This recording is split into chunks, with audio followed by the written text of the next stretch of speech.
let's take a little trip down to the Gulf of Mexico. Oh, wait, sorry, the Gulf of America. So renamed by Donald Trump in one of his first acts of office. Now, naturally, when Donald Trump did this, the left had absolute kittens.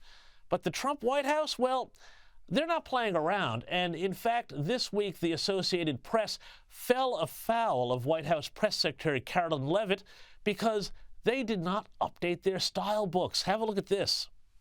If we feel that there are lies being pushed by outlets in this room, we are going to hold those lies accountable. And it is a fact that the body of water off the coast of Louisiana is called the Gulf of America. And I'm not sure why news outlets don't want to call it that, but that is what it is. The Secretary of Interior has made that the official designation in the geographical identification name server, and Apple has recognized that, Google has recognized that, pretty much every other outlet in this room has recognized that body of water as the Gulf of America, and it's very important to this administration that we get that right, not just for people here at home, but also for the rest of the world.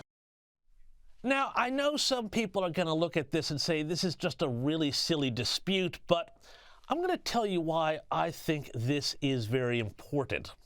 Because, you see, it comes down to this. The power to name is the power to control. And through the entire woke era that we've just lived through, the left decided that, well, they could rename whatever they wanted just by saying that they were offended by something. Remember, nothing was safe as they tried to remake and thus control every aspect of American life by asserting their right to control the names of things.